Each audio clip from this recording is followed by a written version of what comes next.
Welcome back to the Evolving Warfighter. My name is Dr. Franklin Annis, and on today's episode of March or Die, we're going to be talking about a way to maintain your motivation after long periods of training for ruck marching.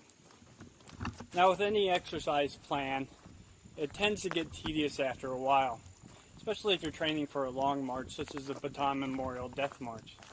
You wake up in the morning and you realize, oh, I'm going to have to do a 15 or 10 mile ruck march today to train, and that's going to take hours to complete.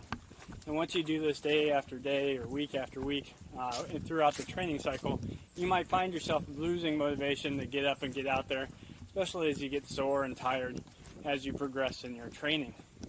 However, I ran across an interesting way of connecting your training via marching to a great archetypal story written by Tolkien, actually.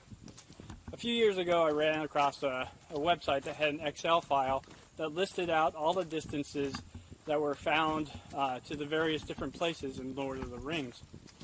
And it was a rather interesting way that I could train and I could march for a period of time. And instead of thinking to myself, hey, I need to get ready for this training race by doing 10 miles, instead I could connect it back to the stories of Tolkien. Hey, instead of marching just for X amount of time today, I'm going to see if I can make it to Bree, or whether I can make it to Isengard. And it became a really fun, entertaining way of making training less tedious, and it provided me a chance to connect to the characters of the story and gave me greater understanding of what they endured.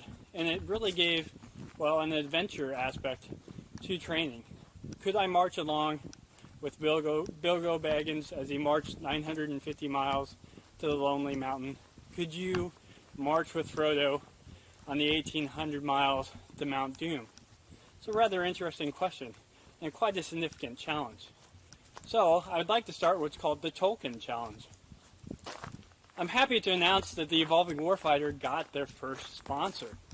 Rocky Boots was kind enough to give me a pair of S2V tactical boots to do a trial of the Tolkien Challenge. So I'm going to be marching 950 miles with a minimum of 20 pounds on these boots to test to see how durable Rocky Boots really are. And along the way, I invite you to come join in the journey. There are a few modifications of the Tolkien Challenge that you might do. Now, like I said before, you could either choose the 950 miles of the Bilbo Baggins invention of The Hobbit, or you might go for the whole 1800 miles of Frodo's Baggins adventure in Lord of the Rings. There are a few things that I'd like to say right up front. Since the series hasn't yet covered training plans, I advise you to take it slow. Neither one of these two challenges can be completed within a few months. They're definitely something that, unless you're in exceptionally good shape and exceptionally well trained already, you won't be able to go out there and knock this out in, say, 90 days. This is a long-range project, and even for someone like myself that will be marching at least 5 days a week, I'm not going to be able to accomplish this challenge within 4 months. So, like I said, pace yourself and get into it while you get into it. The other thing is, don't plan to start too heavy.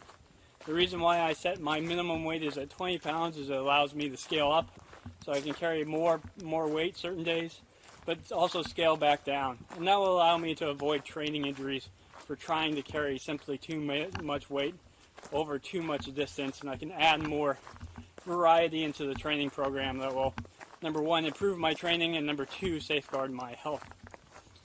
So, during my progress on the Tolkien Challenge, I'll put out my progress on Twitter, and I'll keep you updated on the various YouTube videos I make for this series, March or Die.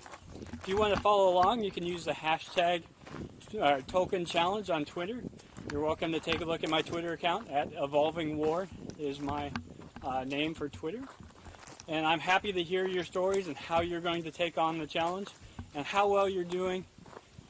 As of today, with my new Rocky boots, I can say I've made it about 15 miles into testing these new boots. So that would be placing me roughly on day 3 of The Hobbit. So here I am with Thorin and company, and we're traveling to Bree. And I am so excited to take on this challenge, to test these boots, and reconnect with such an amazing story. To help you connect with the story, I found a website online called lotrproject.com. It's an abbreviated version of Lord of the Ring Project. Now, if you go to lotrproject.com/time distance, you can find a web page where you can look up the various different distances traveled for each day of the journeys of either Bilbo or Frodo Baggins. And it's a great way to keep track of where you are in the storyline. If you decide to use that web page, I do kindly ask that you consider making a donation, because that website isn't supported by advertisement and it's not run for profit. So if you're using it and enjoying it, consider paying the creator of that site to help keep it online and be available for other users. So I hope to hear you take up this challenge, and I encourage anyone that has decided, hey, I'm going to go out there and do it, to go ahead in the comment section, write the phrase, I accept. And I hope to see you out on Twitter, hearing about your progress under the hashtag Tolkien Challenge. For those of you wanting to know more about the importance of archetypal stories inside the military context, I did have an opportunity to interview Dr. Risden a few weeks ago. And I'll leave a link to that rather long, but rather important interview at the end of this video. Thank you for watching. I hope you enjoyed this episode. I invite you to subscribe to the Evolving Warfighter, comment below about how I can improve my channel, and share this link with friends. Until next time, focus on your self-development so we can ensure we can dominate the modern battlefield.